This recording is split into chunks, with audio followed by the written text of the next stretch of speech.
Greater Houston is home to many world religions.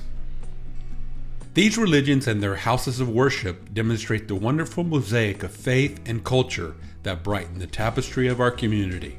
Interfaith Ministries for Greater Houston is proud to present this video series as a part of our mission to educate people and reduce stereotypes. This series is presented by the Interfaith Relations and Community Partnerships Department of Interfaith Ministries for Greater Houston.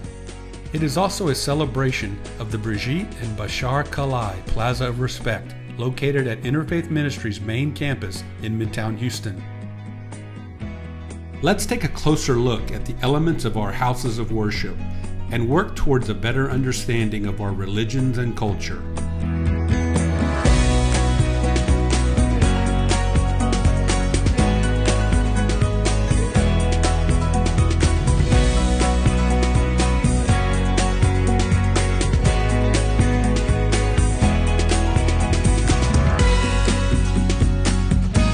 Zoroastrianism, one of the world's oldest continuously practiced religions, was founded by the prophet Zoroaster or Zarathustra in ancient Iran approximately 35,000 years ago. Zoroastrians worship Ahura Mazda, wise Lord, who is the supreme God and creator of the universe. Zoroastrians believe there is a cosmic struggle between the forces of good, Ahura Mazda, and evil, Angra Mainyu or Ahriman. Zoroastrians believe in free will. Humans can choose between good, Asha, or evil, Droj. Zoroastrians also believe in an afterlife where one's actions are judged. The soul crosses the Sinvat bridge, and based on one's deeds, they either ascend to heaven or descend to hell. Zoroastrian temples are fire temples, where a sacred fire is kept burning continuously as a symbol of purity and the divine. Their rituals include daily prayers and purification rituals. Symbolism in the Zoroastrian temple includes Farahavar, a winged symbol representing the human soul, divine protection, and the principles of Zoroastrianism. Hi, good morning. Good I'm morning. Gayla Wilson with Interfaith Ministries for Greater Houston, and I want to thank you for welcoming us and inviting us into this beautiful space here. So to You're begin, welcome. thank you. So to begin, please introduce yourself and tell us where we are. So I am Kaimers Dotiwala. I am the president of the Outreach Committee of the Zoroastrian Association of Houston, and we are in the Zoroastrian Atesh Kadeh, which is a fire temple or house of worship. Okay. What you are witnessing is the actual fire, feeding of the fire, which takes place 3 times a day, 24/7. So can you tell us a few basic things about the Zoroastrian religion? Well, our most basic tenet is good thoughts, good words, and good deeds. But basically, there's more to it than just that. The most unique thing that our prophet Ashur Zarathustra presented was that from the very beginning of creation, there were 2 entities of mentalities: the good mentality and the evil mentality. The good always wanted to create progression of this universe, and the evil mentality wanted to thwart that progression. And so there is a battle between these 2 mentalities on an ongoing basis, and we as human beings and friends of Ahura Mazda, that is God, are supposed to use our free will to thwart the evil mentality and increase progression of our universe. How often do Zoroastrians gather as a community? And are there specific days and times that they meet? And if so, how long does it usually last? There are specific days and times, and those are called hamkars. So basically, when you look at the Zarathustri calendar, the names of the days are after certain angels and archangels. And so when the day of the month and the day fall on the same date, then that particular day is called a hamkara. This is when we Zarathustris go to the fire temple for one-on-one prayer. We also have communal prayers at certain times of the year, like at the time of the New Year, How does a person dress when they are coming into a Zoroastrian temple? And are people required to cover their head, take their shoes off? Any specific rituals around dress? Well, yeah, just kind of like you are dressed, and you don't have to take your shoes off except if you want to go into the sanctum sanctorum. That's why we take the shoes. Otherwise, if you're in this area over here, you don't necessarily need to take your shoes off. But the head always needs to be covered. So Kai, can you just give me a little bit of history on why the head is covered? We believe there, out of respect for the fire that we are presenting ourselves to, and because it is sacred, anything sacred we always enter with our head covered, Okay. which is similar to a number of other faiths too. And the faiths also cover their head when they go to temple or church.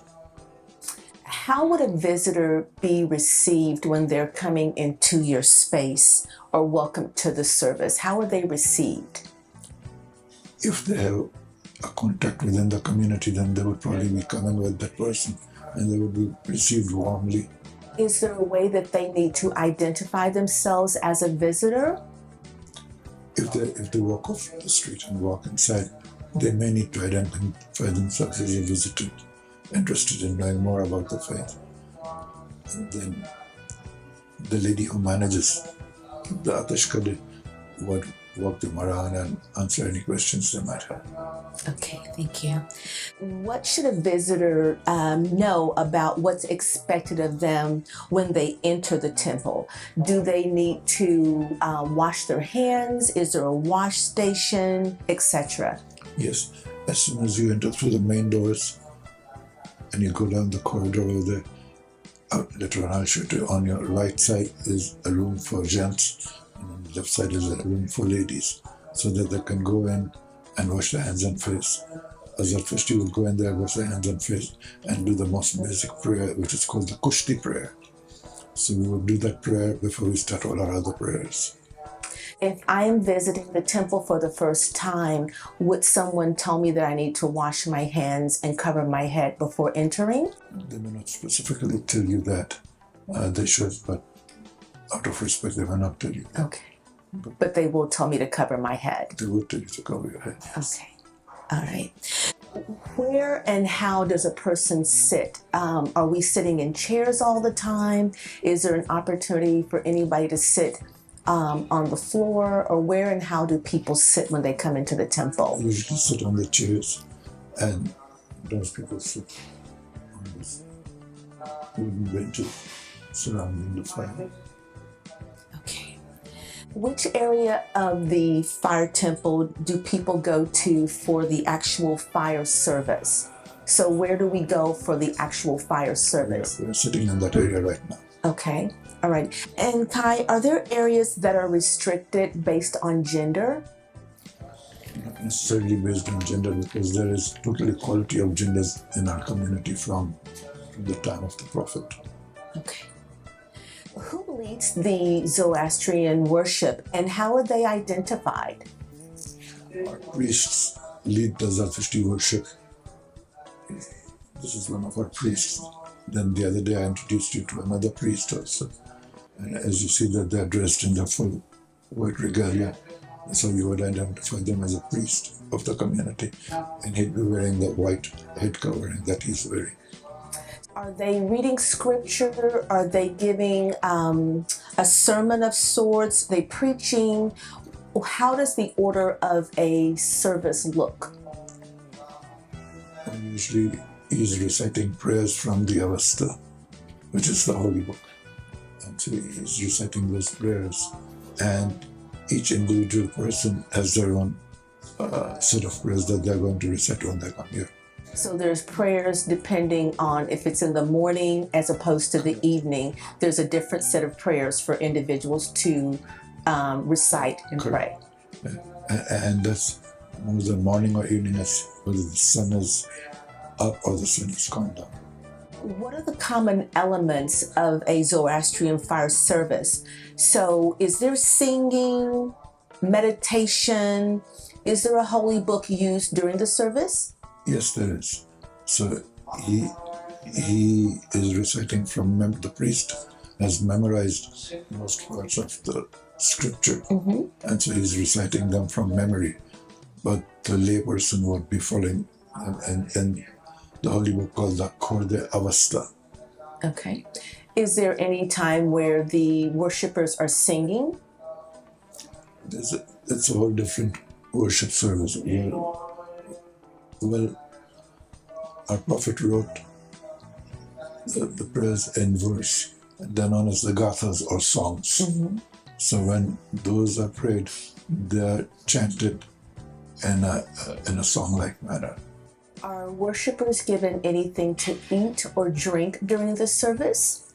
Not necessarily during the service, but after the service there is fellowship and people. And is the fellowship held in this space here? It is right outside, yes. What language is the service conducted in? It is conducted in a very ancient language called Avesta. And is this the same language that the scriptures are written in? That's correct. Okay.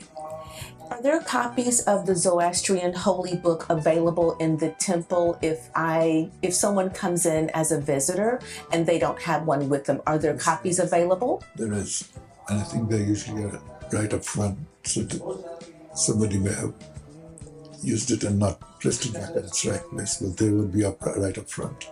As a visitor, what parts of the service could I actually participate in? So, as an example, music and singing or reciting of the prayers. Tell me a little bit about what part I can actually participate in as a visitor. Probably you could participate in the music and singing because you would be with the rest of the congregation, so you would be hearing it, you would be knowing what to say.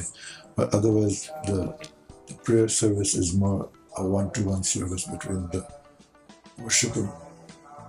So there is sort of a community gathering after the service or social time after the service. Right. And are visitors welcome in this portion as well? Absolutely. Thank you. What role does the Zoroastrian Community Center and Fire Temple play in the community? And how does that shape the identity and the value of the congregation? The most basic thing for Zoroastrian is charity. And so doing charitable works, educating people, bringing about harmony in the community, these are things that Zoroastrian works towards. Thank you so much for your time this morning and for allowing us into this beautiful space. Thank you for coming. So Kai, what do you hope that people take away from the Zoroastrian faith from watching this video? What is your hope that people will take away after they watch and view this video? That it is our effort to be always involved in activities which bring about harmony within communities and within people, and also to assist people who have less than us to be able to live a wholesome life.